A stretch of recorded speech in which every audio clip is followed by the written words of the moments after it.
कल्पतरुभ्यश्च कृपासिन्धुभ्यैव च पतितानां पावनेभ्यो वैष्णवेभ्यो नमो नमः।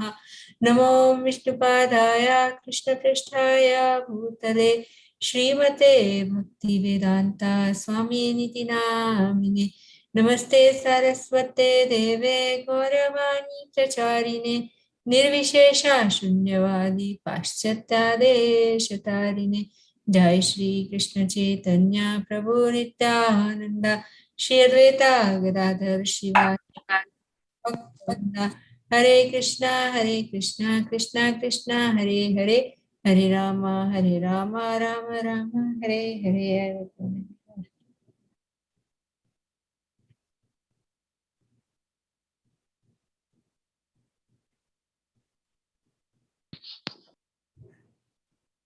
Okay, dear devotees, please accept my humble obeisances. All glories to Srila Prabhupada. So, Gayatri Mataji, thank you very much for sharing the nice pictorial representation of the whole chapter of Bhagavad Gita, chapter 5, and for the summary as well. Thank you so much for. So, we completed chapter 4.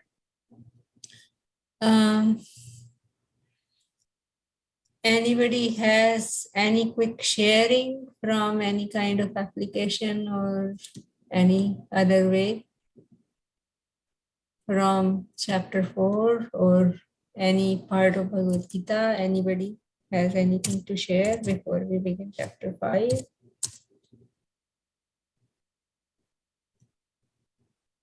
Hare Krishna Mataji, that verse, Tatvidhi Pranipatina Pariprishna Sevaya,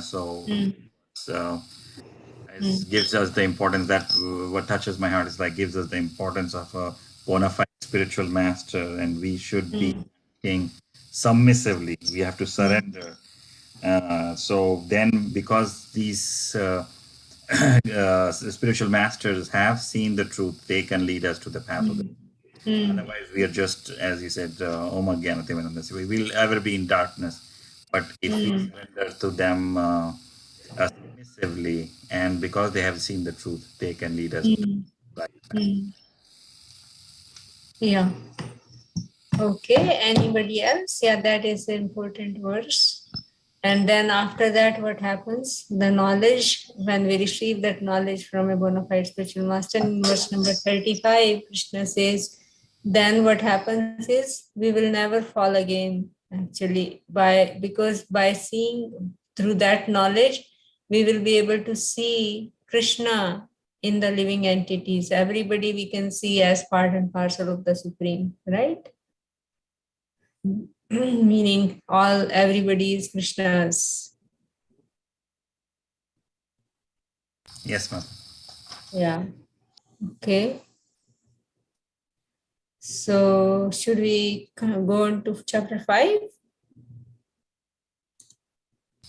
Yes, ma'am. All right. So chapter 5 is Karma Yoga, action in Krishna consciousness. So actually third chapter also was entitled as Karma Yoga, but that was slightly lower kind of like from Karma Kanda to Karma Yoga. But here it is actually, that's what Srila Prabhupada extended the name as action in Krishna consciousness. Means we do the activities for pleasing Krishna.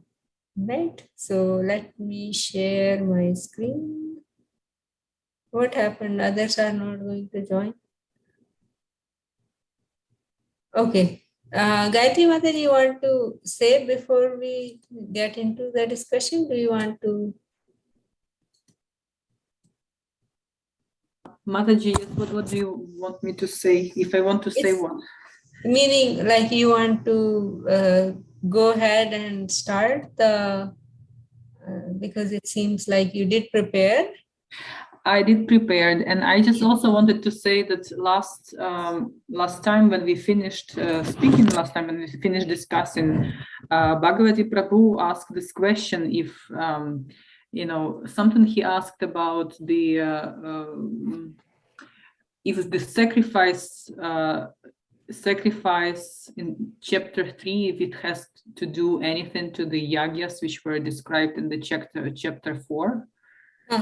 And I feel that chapter 3, chapter 3, right? Yeah, I think from my memory, the question was that in chapter 3 there was a lot of discuss that there was yagya at the beginning of the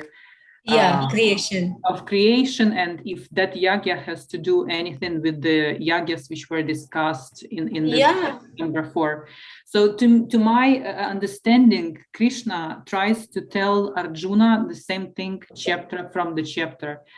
So basically he tries to make him act, without fruitive activities. So here in the 3rd chapter, it was discussed that yagya was at the beginning of creation. Living he created demigods and living entities and yagyas. And yagyas, so we are inseparable. If we are not doing yagyas, we are not performing the purpose of this creation. Also, the 3rd is, so basically Krishna is talking to Arjuna. He's saying the same thing from different angles in every chapter. So in the chapter number 3, Arjuna says, Krishna says, act so that you are not a thief. Do yagya so that you are not a thief. And in the chapter number 4, he says, do yagya so that you gain knowledge about the Supreme. And how can you get this knowledge? You can only get it through different yagyas. So in my opinion, it's all connected one to each other. It's different angles from different. It's all connected. So in 3rd chapter, he did not explain it to the in detail. He did not explain yagya in detail, right? So in 4th chapter, he is giving the details of that yagya. So he just explained, okay, at the time of creation, that is what I did, and you cannot live without performing yagya, right? That whole cycle that I was giving in the answer of because how in there also Krishna described yagya, here also he's describing, and here he's describing for different people what are the different kind of yagyas, right? Yes. In 4th chapter, here he is disclosing it more. So if we go to chapter 5, in that picture which I sent, we can see that chapter 5, of course, it describes karma yoga and the basically the evolution of the consciousness. First, the person understands himself on the level that he understands that he is not his body and that the gunas are performing everything. And then the next step, that he understands that there has to be someone who is above these gunas. These gunas, they are not living being, they are not alive. That they have to be under someone's supervision. So there is this vibhu or super soul who manages these gunas, who gives them signals to arrange in one or another way. And the 3rd level is when the person understands who Bhagavan is. And by performing karma yoga, this understanding gradually comes to this person. So in the first, let me just look at this picture. In the first, how do I come out? Just a second. So in the first verses, Arjuna asks a question: what is better, to renounce work completely, or to act in to perform karma yoga? And Krishna, he tries to understand basically for himself. He already understood that Krishna gave him an advice to perform karma yoga, but he still wants to know, maybe those who perform Jnana yoga or Sankhya yoga, maybe they are more transcendental. Sometimes when you look at those, people who completely do not act, who completely renounce, who do not allow their senses to act, we think, oh, they look very spiritual. So he asks a question, basically, which path is better? I understand that I cannot do the impersonal way. I cannot do the I cannot completely stop working because I'm not there yet. However, maybe this way is better. So Krishna gives him first a short answer. He says, no, actually the way of devotional service is much better. And then through the entire chapter, he explains his answer in details. If you look at the next picture, he says that the person who is engaged in karma yoga, he gradually starts understanding himself to be different from the matter. And so that the small smiling face, it's a soul, and the soul understands that the body is influenced under the gunas, and that's how it's acting. So there are a lot of description how that person behaves and how that person, what qualities of that person who understands himself to be different from his body. In the next chapter, we understand that the person who is engaged in karma yoga, his consciousness evolves, and he understands that there is someone else. There is someone else who manages the gunas. And in the purport, Prabhupada explains how any action in this world takes place. So Paramatma, similar, like the way we can smell a flower, the same way Paramatma knows our desires. And according to our karma, it permits these desires either to come true or not to come true. And then the person who understands that that Paramatma exists, his actions also change according to this knowledge, and the actions, how this person acts, and the qualities of such persons of such person is discussed in the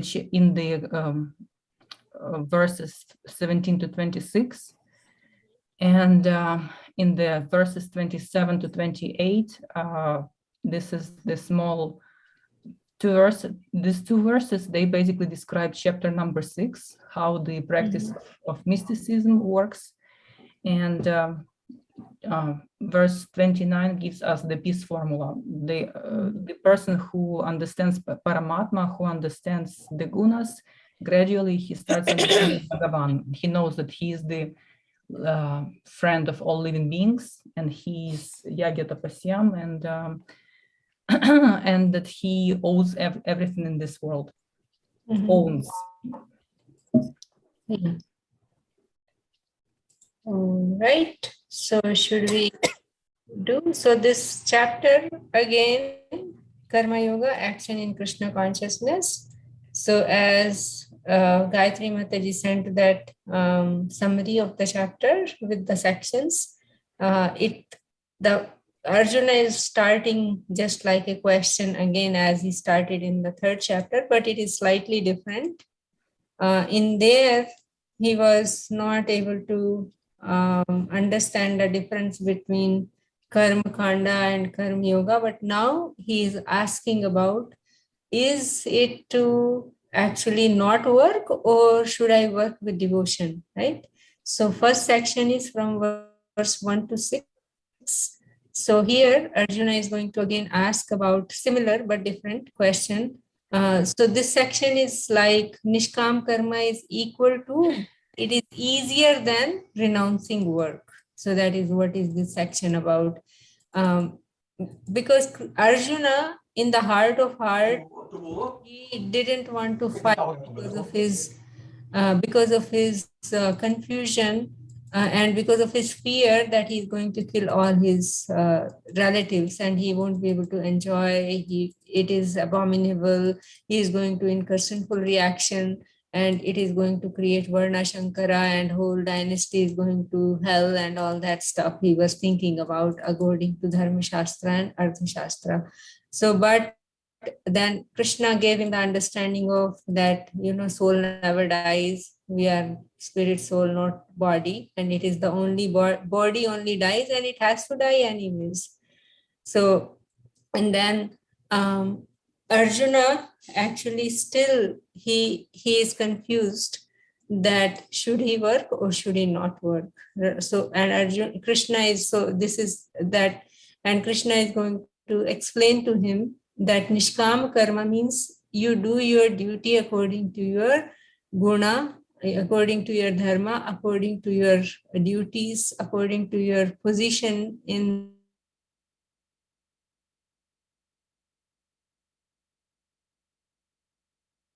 like Vanprastha, Sannyasi, according to whatever you are, you do your duty without attachment to what result will come. And for Krishna, he that is, and then Krishna is going to explain to him that it is easier than giving up work. And it is all of us have, let's read the verses and then we will discuss more. And that way we will go through the verses. So 1 to 6 is that section, first section. And Krishna is going to tell him that it's easier to work than to renounce the work. So someone wants to read the translations up to 6. I can read, Mataji. Hare Krishna, Mataji. I can read. Yeah, go ahead. Arjun said, "O Krishna, first of all, you ask me to renounce work, and then again you recommend work with division. Now, will you kindly tell me definitely which of the two is more beneficial?" The personality of Godhead said, "The renunciation of work and work in devotion are both good for liberation, but of two, work in devotional service is better than renunciation of the work. One who neither hates nor desires the fruits of his activities is always known to be always renounced. Such a person, free from all dualities, easily overcomes material bondage and is completely liberated, O mighty armed Arjun. Only the ignorant speak of devotional service, Karma Yoga, as being different from the analytical study of the material world. Those who are actually learned say that he who applies himself well to one of these paths achieves the results of both.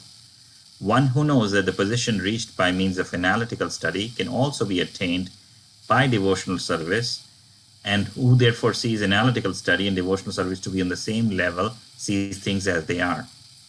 Merely renouncing all activities, yet not engaging in the devotional service of the Lord, cannot make one happy. But a thoughtful person engaged in devotional service can achieve the supreme without delay."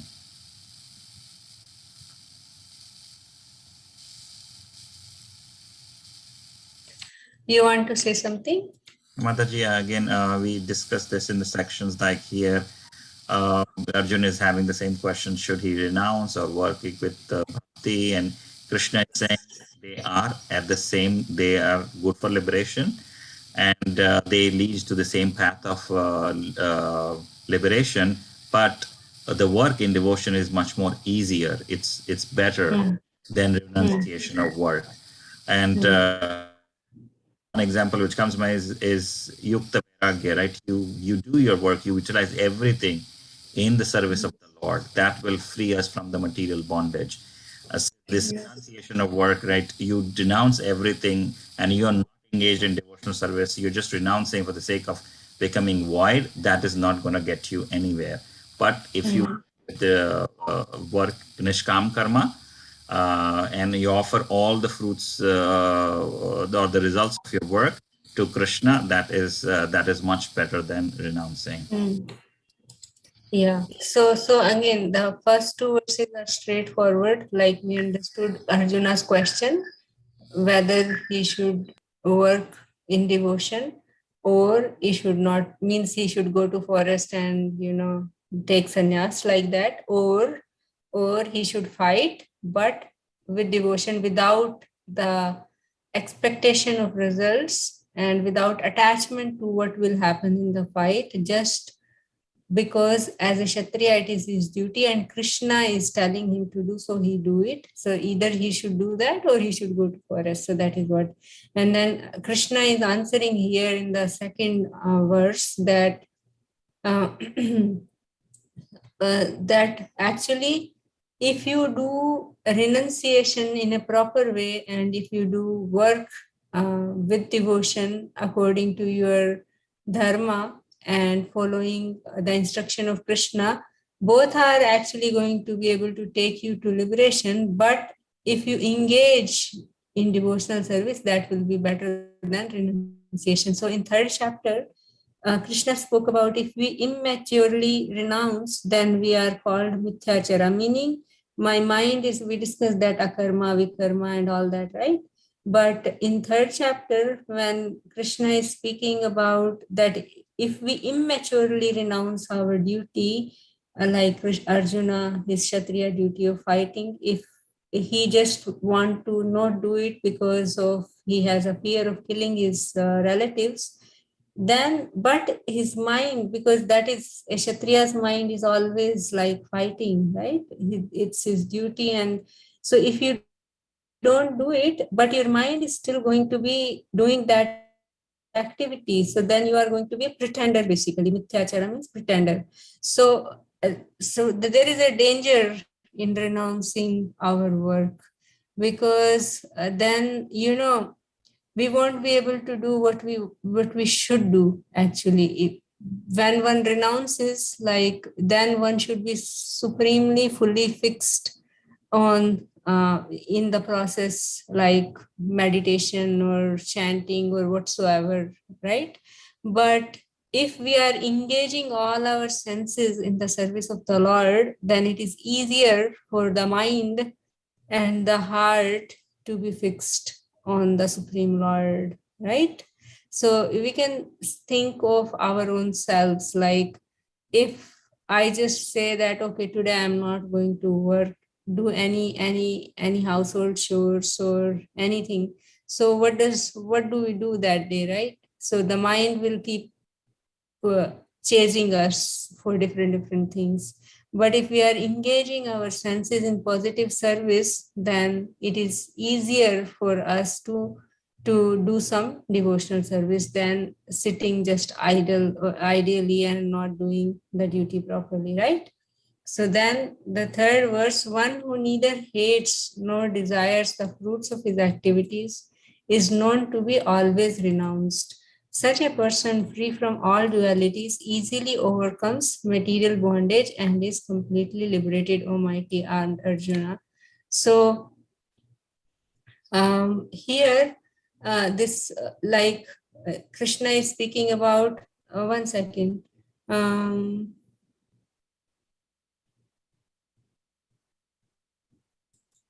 Yeah. So in this verse, Krishna is, okay, yeah, just one second. So in the second one, so Krishna is saying it is better. So meaning he's saying that it is easier, as Bhagavati Prabhu also said, and it is safer. As I was saying, that there is always a risk when we renounce our work, then mind will propose so many things, right? And it is practical.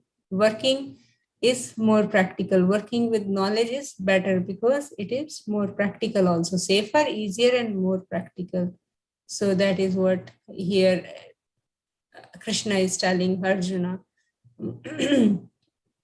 Work in devotion is better. So meaning we engage in practical service, that is easier for us. Then third verse, Krishna is speaking about again that nishkam karma, basically, who is not, meaning whatever comes, one accepts, right? That is what Krishna is saying. So Srila Prabhupada in a lecture, he says that who is a sannyasi? So what does Krishna say here? That meaning whatever result comes, we are not attached to it. Actually, that is the proper kind of renunciation. And this will help us free from this material bondage. So Prabhupada in a lecture, he says, a person who has renounced everything for the service of the Lord is called a sannyasi. Sannyasi means sat nyasi. Sat means the supreme eternal, and nyasi means renounced. So a sannyasi is someone who has renounced everything for the sake of Lord, meaning not for my sense enjoyment, but for the Supreme Lord. Whatever comes is that is what I am going to do. So meaning engaging that yukta vairagya, basically whatever it is, that like Prabhupada, he accepted things just to use it in Krishna service, not that he rejected, oh, this is Maya, I am not going to touch it. I am not going to touch money because it is Maya. So now, fourth verse. Only an ignorant speak of devotional service, karma yoga, as being different from analytical study of material worlds, Sankhya those who are actually learned say that he who applies himself well to one of these paths achieve the results of both. So basically what Krishna is saying, that if we apply to this analytical knowledge, Sankhya, or devotional service, meaning Jnana or devotional service properly, then we can attain the result of both same. So basically, how is it that work and renunciation same? So attachment to Krishna and material detachment can be done simultaneously, right? So renunciation of the fruit of work and attachment to devotional service can be done at the same time. So meaning, if I get attached to eating only prasadam, then automatically my habit of or my attachment to eating non-offered food goes away, right? So that is what how the renunciation and work are same. And also another thing is that in case of analytical study, what they are doing is they try to find the source. Okay, what is the source, right? What is the root? Basically trying to find the source. Like if I see my mother, like I am born of my parents are born of their parents, like that. So they are trying to find the source of everything. And in devotional service, we already accept that source of all the things is Krishna, and we are engaging in practical service to that. But in case of Sankhya, first they find out what is the source of everything, and then once they find out that Krishna is the source of everything, then they engage in devotional service. So basically, this path is Sankhya path is a little more like they first find out the source and then engage in devotional service. But in case of devotional service, bhakti yoga or karma yoga, we accept the authority of scriptures, Guru, Sadhu, and Shastra, and we directly engage in that practical service. So basically, that is how that if we apply ourselves to either of the paths properly, then one can um, attain the same result, right? So one who knows that the position reached by means of analytical study can also be attained by devotional service, and who therefore sees analytical study and devotional service to be on the same level, sees things as they are. So it is similar to what we discussed. Yeah. In verse number 5, yeah, even though just like I was saying in the verse number 4, that in Sankhya Yoga or in Jnana Yoga, they try to find out the source and then engage in serving that source. So in here, that's what similar explanation, that one can attain the same result as by devotional service. So, and then we can see both the things as the same.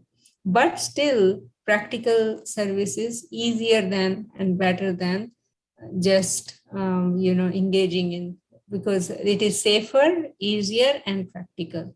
So now merely renouncing the activities yet not engaging in devotional service of the Lord cannot make one happy. But a thoughtful person engaged in devotional service can achieve the supreme without delay. So why does this sannyasa and jnana can cause suffering? That is what here's right. Merely renouncing and not engaging in devotional service, one cannot be happy. So meaning it can cause service, like for example, suffering. Basically, meditation, it is too hard. How do you keep one thought in your mind for this long, right? Because what happens is the mind wanders, and it's very difficult for the mind to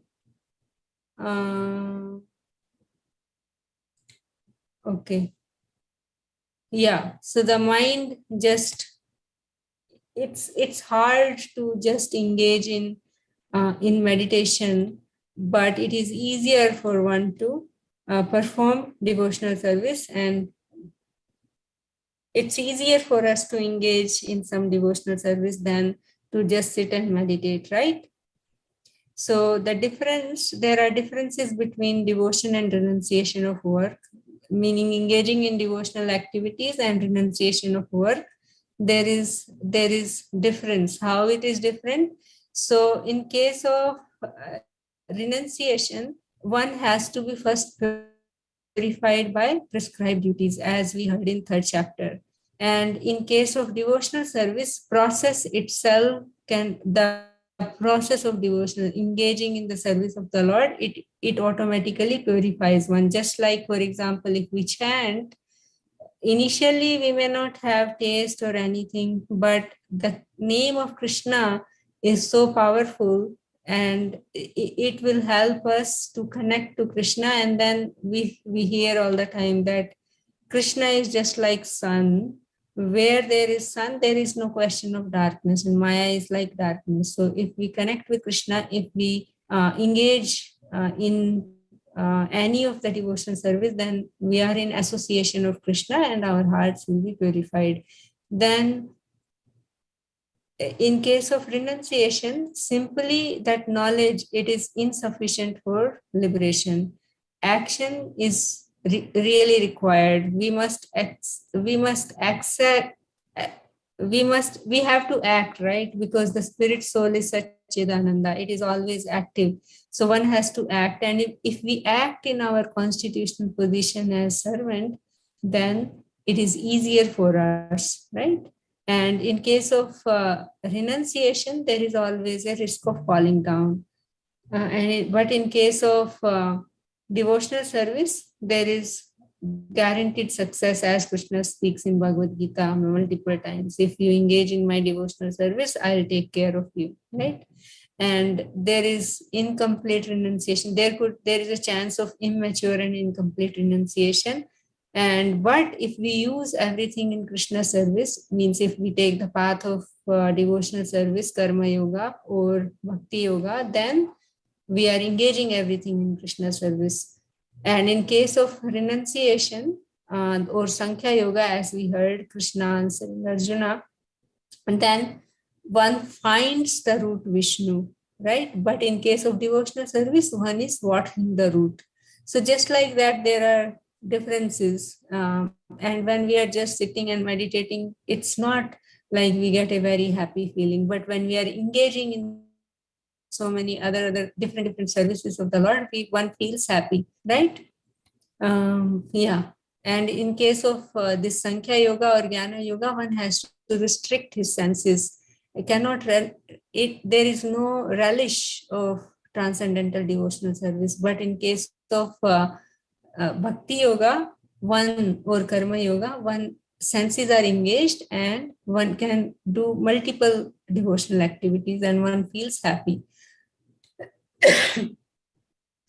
So that's there are many more differences like that, but the essence is that. So now our section number 2, how to perform Nishkam Karma Yoga. How do we do it? So now we understood that Nishkam Karma Yoga is better than just renouncing.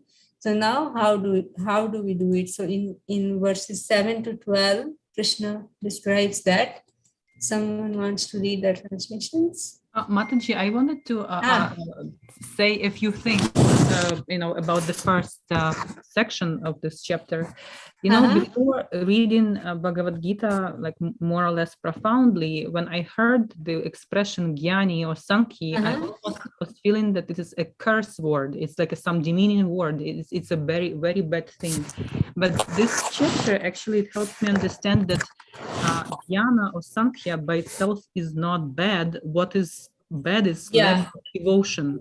If it is done, if Sankhya or Jnana or this renunciation is done without the devotion, then it is really a sad sullen thing. But for example, I think that if Krishna spoke, if these conversations happened, for example, somewhere in Satya Yuga, where people were the ability of concentrate was much better than now, and people performed all of those 1,000-year sacrifices. We even heard that Krishna's parents, they did a lot of tapasya to become his parents.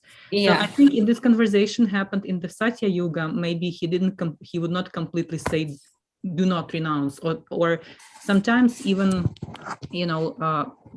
gurus, spiritual teachers, they tell some people renounce work. Yeah.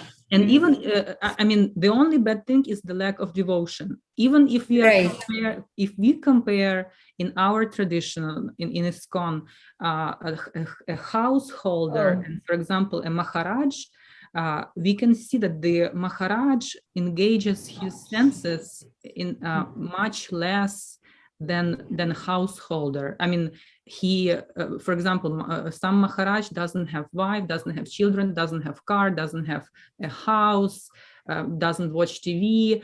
And I mean, the sense, like, we can say that some Maharaj can be on a very jnana level, but there is a lot of devotion there. So jnana by itself is not bad. At least now I understand this. The lack of devotion is that what it makes it so sad and unhappy and untasty.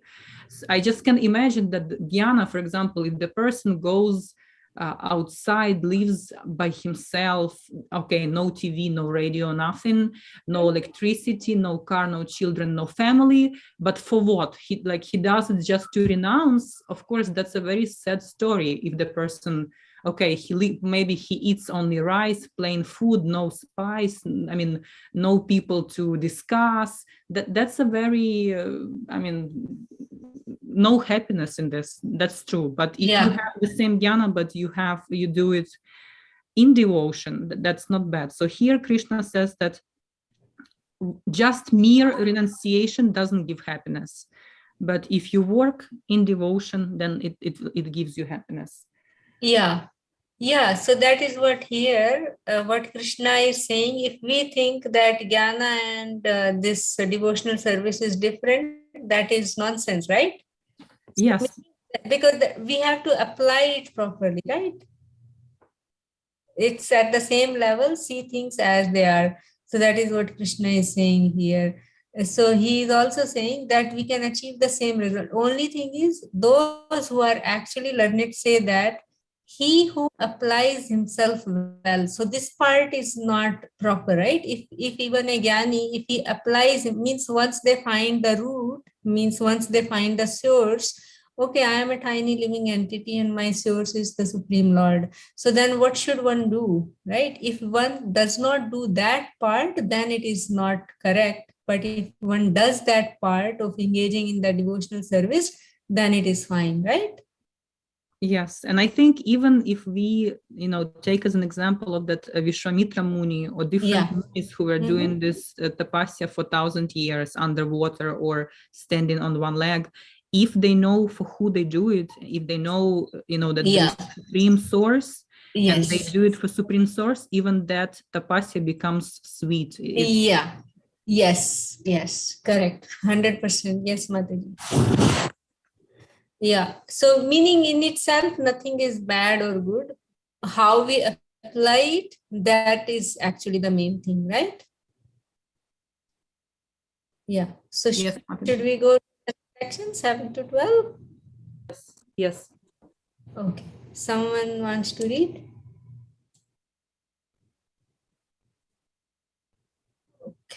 Okay. So should we just go verse by verse, and if somebody wants to say something? Okay. Yes, Mataji, I think we can do that. Okay. One who works in devotion, who is a pure soul and who controls his mind and senses is dear to everyone, and everyone is dear to him. Though always working, such a man is never entangled. So who works in devotion, who is a pure soul. So how is a devotee dear to everyone? Because he is pure in soul and he controls his mind and senses, right? That is what Krishna is saying. So this section is speaking about how to engage in Nishkam Karma Yoga. So basically one has to control his mind and senses, and then one is always working and never entangled. So that is Nishkam Karma, right? He cannot think of anything but nothing separate from Krishna. Everything that they do is for Krishna, right? Just as the leaves and the branches of a tree, in the purport Srila Prabhupada writes that just as the leaves and branches of a tree are not separate from the tree, knows very well that the pouring water on the root of the tree, one has to pour water in the root of the tree in order for the whole tree to be flourishing, right? All right, so self-controlled worker, Jitendriya. Now 8 and 9, Krishna is going to describe the self-controlled worker, Jitendriya. So if anybody wants to speak in between, please let me know, okay? A person in the divine consciousness, although engaged in seeing, hearing, touching, smelling, eating, moving about, sleeping, breathing, always knows within himself that he actually does nothing at all. Because while speaking, evacuating, receiving, or opening or closing his eyes, he always knows that only the material senses are engaged with their objects and that he is aloof from them. So very, that once one understands that we are not this body, but the spirit soul, and the body is made of matters, and the skin, the senses, actually material senses are part of the body, then actually it's not that the soul is entangled in it. It is the senses that are working. That is the understanding of a person who is well situated in divine consciousness, right? So materially the work depends on 5 immediate and the remote causes. So one is the Lord, because without the sanction of the Lord nothing happens. And the desire, according to our desire, we make some endeavor, right? And the body is the doer of that work according to the desire, and the work action itself, and the nature, because the nature, the mother nature helps us in completing that action that we have to do. Then one becomes trapped in the 3 modes of material nature. If I think that I am the doer, then actually I become trapped in the modes of material nature, right? So, but a person who is sense controlled and fully situated in Krishna consciousness, they understand that actually all these activities are being done by the senses in the modes of material nature, right? Then somebody has something to say, add.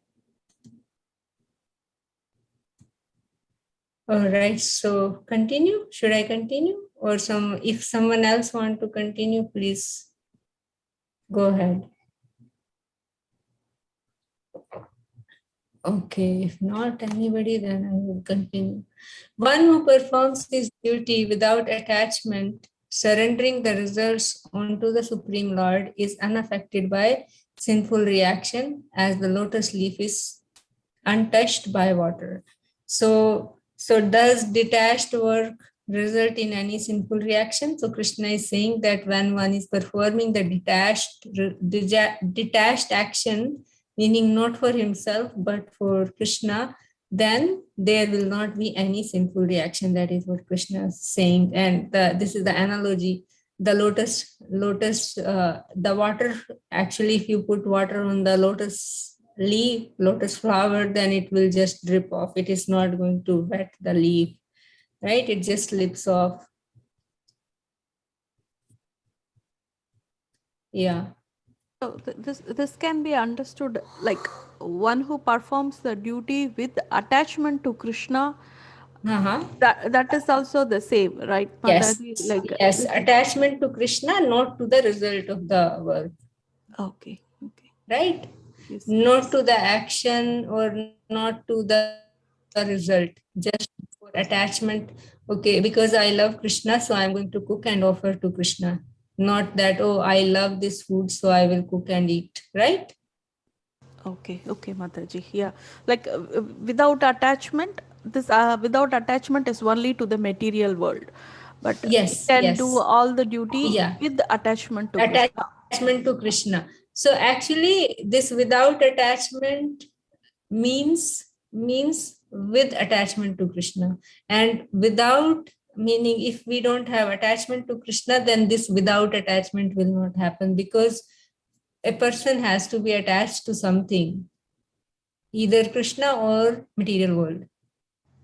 Yes, Mataji. Yeah. Right? Yeah. All right. So should we move on? Yes, Mataji. Yeah. So then what is the purpose of detached work then? Okay. So in verse number 11, Krishna says, the yogis abandoning attachment act with body, mind, and intelligence, and even with the senses, only for the purpose of purification. So what is the, okay, I am not attached to the result. I am not attached to something for myself. Then why should I work, basically? So that is that detached work. The purpose of detached work is for one's own purification. So because I am not pure yet, how will I become pure? By engaging in devotional service for the service of Krishna, then I will be purified. Right? Just like I gave the example of prasadam. So instead of cooking it for our sense enjoyment, if we cook it for Krishna and then honor it as prasadam, as Krishna's mercy, then it is going to purify us, right? That's one little example. So then the last verse of this section, the steadily devoted soul attains unadulterated peace because he offers the result of all activities to me. Whereas a person who is not in union with the divine, who is greedy for fruits of his labor, becomes entangled. So here Krishna is giving the like a conclusion of, okay, if one does detached work and if one does not, then what happens? What is the difference between a person in Krishna consciousness and a person in bodily uh, consciousness? What is the difference? What causes anxiety over the result of an activity? The cause of anxiety over the result of an activity is given in this as being one's functioning in the conception of duality, right? Without the knowledge of absolute truth, that I am doing it for my sense enjoyment, that is actually going to give us that entanglement. But if one is doing it for Krishna, offering all results to Krishna, then we will not be um, be entangled in that, right? The whole reason of our becoming fearful is because we are identifying ourselves with this material body because of the absorption in the external illusory energy of the Lord. Because then we have the fear of losing something, right? So what is that fear? And but when we understand that everything is Krishna's and Krishna has given to me for according to my guna and karma to get out of this material existence, so we will use everything in Krishna's service, then there won't be any entanglement. But as as we identify ourselves with the body, then we will, this is mine, that is mine, and we will have fear of losing it. Anything anybody wants to add in this section?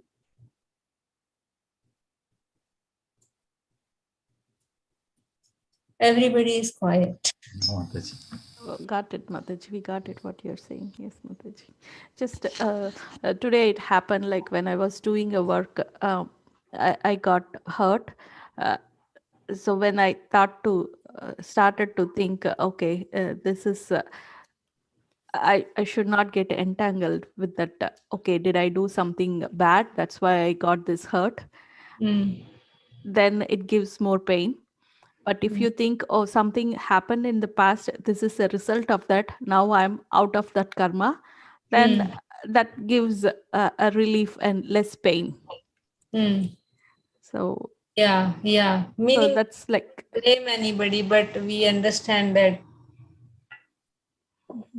this is the result of our own act. yes, Mataji. Yeah. So now the next section is 13 to 16. the platform of knowledge, knowing the three doers. So here Krishna is describing the three doers, basically the soul, the material nature, and the super soul. So the living being who knows that all bodily activities are automatically carried out by modes of material nature, as we heard in the previous verse, in the previous section. After those activities are sanctioned by super soul, they attain that knowledge, enlightenment, actually, right? So 13. When the embodied, somebody wants to explain this section, or should I continue? Mataji, I can explain at a high level, saying that we think that we are the doers, but actually it's not that we are independent. We are the three doers. Like it's a combination. So it's Shiva, it's the three modes of material nature, and then it has to be sanctioned by Paramatma. And chapter 18, I think, Krishna says in the Prakriti, it's further divided into the Indriyas, the senses, place, and there's one more thing. Because he says there's the five things which influence work. Yeah, I just mentioned that, right? The endeavor itself, the body, Yes. right? And the material nature, and the super soul, and the desire. Yes. Yeah.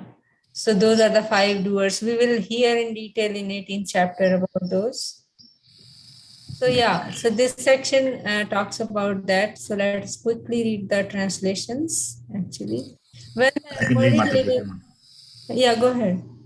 When the embodied living being controls his nature and mentally renounces all actions, he resides happily in the city of nine gates, the material body, neither working nor causing work to be done. The embodied spirit, master of the city of his body, does not create activities, nor does he induce people to act, nor does he create the fruits of action. All this is enacted by the modes of material nature. Nor does the Supreme Lord assume anyone's sinful or pious activities. Embodied beings, however, are bewildered because of the ignorance which covers their real knowledge. When, however, one is enlightened with the knowledge by which nescience is destroyed, then his knowledge reveals everything as the sun lights up everything in the daytime. That's all, like my 16th of 16 months. So here we heard that when one mentally renounces all actions.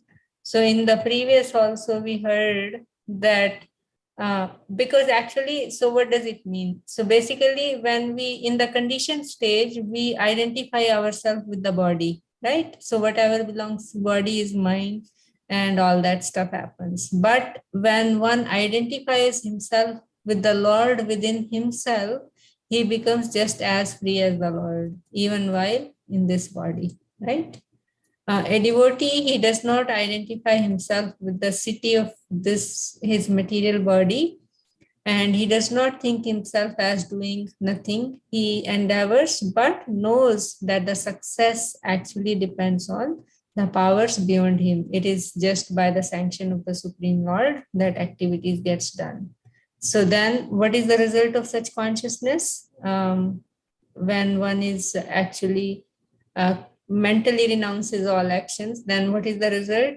The embodied spirit becomes the master of the city of his body, does not create activities, nor does he induce people to act, nor does he create the fruits of action. All this is enacted by modes of material nature. One understands that all these things are actually done by modes of material nature. I can't do things by myself. It is sanctioned by the Supreme Lord and modes of material nature. And who controls the modes of nature? Who controls the modes of nature? Responsibility means we are not the doer, but we are responsible doers. Means because of our desire, we act in certain way, and then Krishna sanctions and we get the result. Right? And then here, then it might seem like, oh, Krishna is giving all these things. He is not fair. He is just putting all these reactions on somebody. Then, but here it says, nor does the Supreme Lord assume anyone's sinful or pious activities. Embodied beings, however, are bewildered because of the ignorance which covers their real knowledge. So, Super Soul is only sanctioning, but he is completely aloof. The Lord, who is Paramatma, he does not take responsibility of anyone's pious or impious activities. So, Paramatma, he detects the desire of Jiva as one can smell the fragrance of a flower without touching the flower with one's nose, right? So, that is what Srila Prabhupada writes. Um,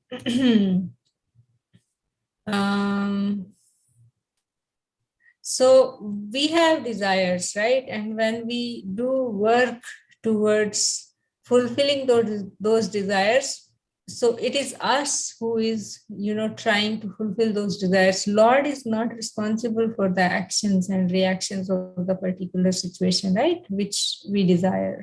It is us. So Krishna is actually kind. We don't believe that because we all the time complain that why is this happening to me? Lord neither hates nor likes anyone, though he appears so. Right?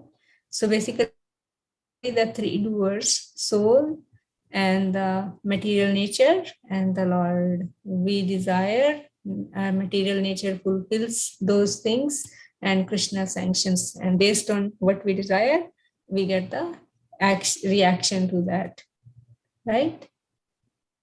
So in verse number 16, the last verse of this section, when, however, one is enlightened with the knowledge by which nuisance is destroyed, then his knowledge reveals everything as the sun lights up everything in the daytime. So removal of ignorance happens.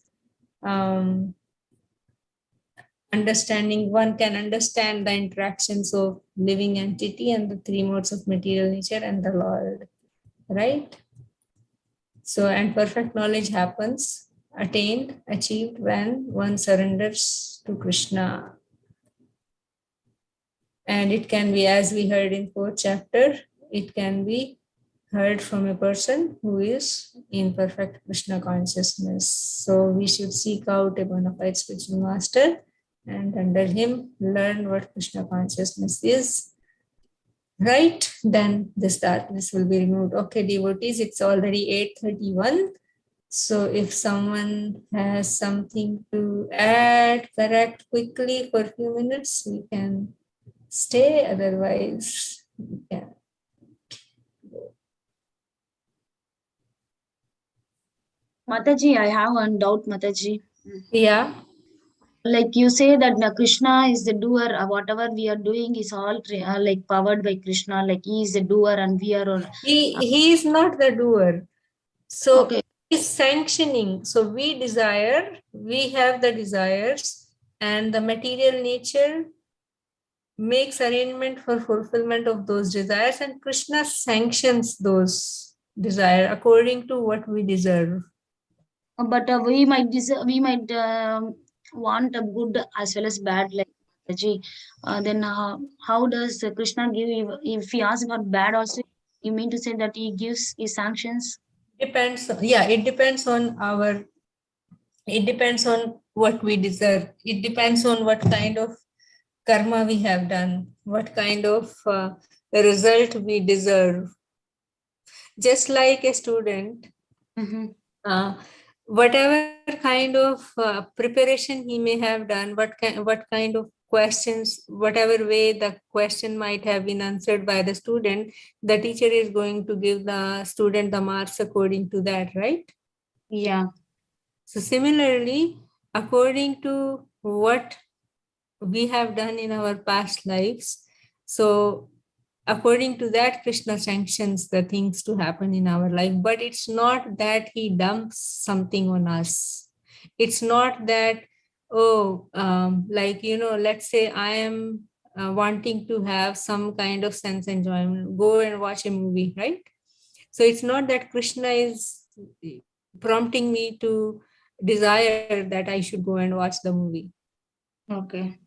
right? Krishna is just sanctioning. Okay, just like, a teenager, even though parents know that something is not good for this teenager, but the teenager, they don't understand what we are saying, but they want to just go and enjoy. They want to go out of the house. They want to live out of the house with their friends. They won't listen to the parents. Similarly, we also do things which are not good for us, which Krishna doesn't want us to do, but we still do. But the Krishna sanctions that. Okay, go beta, jao. You do enjoy, you will not be able to enjoy it. Similarly, just like the parent, when the teenager is stubborn to go live out of the house, the parent has to sanction. Similarly, the Lord Krishna also has to sanction the bad desires that we want to fulfill. Okay, Mataji. Right? Okay. All right. So we will next week Monday. Thank you, dear devotees. Thank you, Gayatri Mataji again. Hare Krishna. Srila Prabhupada ki jai. Ananta Koti Vaishnava Vrindi ki jai. Vancha kalpatarubhyascha kripa sindhubhaiva cha patitanam pavanebhyo Vaishnavibhyo namo namah. Hari Hari Bol. Thank you, devotees. Hare